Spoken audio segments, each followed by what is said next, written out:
दम दिखाने की, लेकिन दम के साथ साथ प्रयास इस बार ये किया जा रहा है, चाहे केंद्रीय मंत्री हों, चाहे उप मुख्यमंत्री हों या फिर दूसरे नुमाइंदे हों सरकार के, सभी लोग कहीं ना कहीं यहाँ आके एक तरीके से प्रशासन के ऊपर दबाव बनाना चाह रहे हैं और प्रशासन की तरफ से प्रयास ये किया जा रहा है कि कार्रवाई हो या फिर किसी तरीके से इस चुनाव में एक माहौल बन सके सत्ता पक्ष के लिए। तो ये लगातार प्रयास उनका यही है। जो नॉमिनेशन भी हो रहा है इसमें भी कहीं ना कहीं मंशा इन लोगों की यही है कि किसी तरीके से आने वाले समय में जो चुनाव के जो आने वाले दिन होंगे उसमें प्रशासन के ऊपर एक दबाव मजबूती से ये लोग बना सके, इसीलिए ऐसा हो रहा है। आपने लगातार चाचा जी ने भी शिकायत करी थी प्रशासन से, क्या कार्रवाई हुई, उस पर कुछ एक्शन लिया गया आपकी शिकायत पर?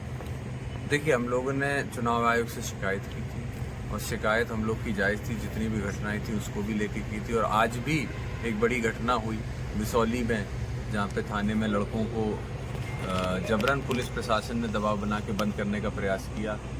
उसमें भी जिला अध्यक्ष द्वारा समाजवादी पार्टी के वो वहाँ पे गए, मौजूदा स्थिति में वहाँ पे जाके उन्होंने बात की और फिर प्रशासन ने उनको छोड़ा है। तो आज स्थिति ये है कि लगातार विपक्ष के ऊपर जहाँ संसद में भी आवाज़ को दबाने का काम हो रहा है, तो आज इस लोकतंत्र में संसद के बाहर भी क्षेत्रों के अंदर लोगों की विपक्ष की आवाज़ को दबाने का काम हो रहा है। आपको छोटी छोटी नुक्कड़ सभाओं की भी परमिशन लेनी पड़ रही है, अभी आप बता रहे थे, लेकिन सत्ताधारियों को नहीं लेनी, क्या है ये पूरा मामला? देखिए, ये तो हम लोग हर मीटिंग में बात कहते हैं कि आज लोकतंत्र को पूरी तरीके से नष्ट करने का प्रयास किया जा रहा है। सारे रूल्स, सारी रेगुलेशंस सिर्फ विपक्ष के ऊपर है, सत्ता पक्ष के ऊपर कुछ नहीं है। सत्ता पक्ष चाहे तो हजारों गाड़ियों का रोड शो कर सकता है बिना परमिशन के, सत्ता पक्ष चाहे तो जितनी नुक्कड़ सभाएं 20-25 नुक्कड़ सभाएं कर सकता है बिना परमिशन के, क्योंकि सत्ता पक्ष के आज जो प्रत्याशी हैं उनके साथ तो खुद ही प्रशासन साथ साथ चलता है। तो आप कैसे एक्सपेक्ट कर सकते हैं कि प्रशासन कहीं ना कहीं निष्पक्षता रहे? तो क्या आप जो है इलेक्शन कमीशन को इस चीज़ को लेकर शिकायत करेंगे कि बदायूं में सत्ता के लोग हैं जो इसका दुरुपयोग कर रहे हैं? क्या कोई प्लानिंग है इसको लेकर? जी बिल्कुल प्लानिंग है इसकी और रणनीति के तहत ही हम लोग काम करेंगे। अभी मैं उसके ऊपर ज़्यादा नहीं बोल सकता हूँ, लेकिन आपको निश्चित ही आने वाले 1-2 दिन के अंदर आपको इसके ऊपर क्या रणनीति है और क्या हम लोग कार्रवाई करने जा रहे हैं पार्टी की तरफ से भी और एज अ प्रत्याशी भी, ये दोनों चीज़ों का आपको हम इत्तला करेंगे, खबर देंगे। आपको लगता है कि आशंका है आपको कि प्रशासन जो है गड़बड़ कर सकता है आने वाले चुनाव में? देखिए, बिल्कुल, क्योंकि पूर्व के 2019 के चुनाव में हमने देखा गड़बड़ियां हुई हैं। आंकड़े अपने आप में कहते हैं, जब धर्मेंद्र यादव यहाँ से चुनाव लड़ रहे थे उस समय गड़बड़ी की ये आशंका हुई थी, जताया गया था। तो निश्चित ही देखिए, प्रशासन जानता है बदायूं के अंदर इस बार जो माहौल है वो माहौल समाजवादी पार्टी के पक्ष में है। ये जनता कह रही है, सभी समाज के लोग कह रहे हैं। तो निश्चित ही प्रशासन अपनी तरफ से रणनीति बना रहा है।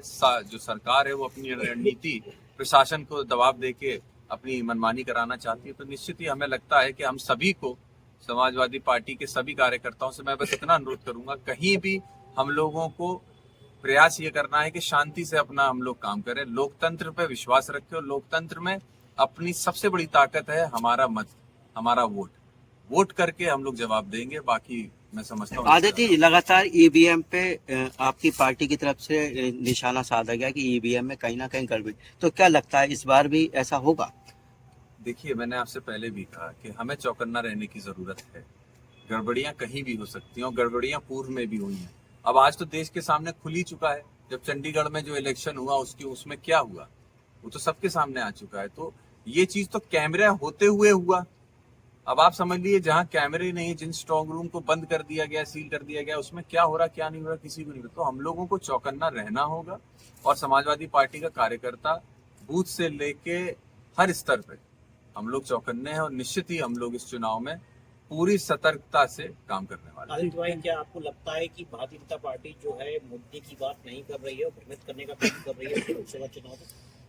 भारतीय जनता मुद्दे की बात तो छोड़िए, उन्होंने मुद्दे के ऊपर अपने घोषणा पत्र में लिखना तक जरूरी नहीं समझा। आज देश के अंदर कितनी बेरोजगारी है, किसान कितना बेहाल, आवारा पशुओं से क्या स्थिति किसानों की बनी हुई, सड़कों की क्या स्थिति आप बताइए। 40,000 करोड़ गड्ढा मुक्त करने के लिए उत्तर प्रदेश खर्च करता है और मैं कह रहा हूँ, हम जहाँ बैठे हुए यहाँ से आधे किलोमीटर 1 किलोमीटर आगे चले जाइए, आपको दिख जाएगा वास्तविकता क्या है गड्ढा मुक्ति की। तो ये पैसा जा कहाँ रहा है? ये सारा पैसा जो जनता का है इसको कहाँ सरकार लगा रही है, कहाँ पे गड्ढा मुक्त हो रहा है, ये समझ में नहीं आता है। यही सारी चीजें हैं, यही सारे मुद्दे हैं। मुझे लगता है जनता को इन चीजों का अब एहसास होने लगा है। आदित्य जी ये जिस तरह से चल रहा है, इसमें मोदी जी का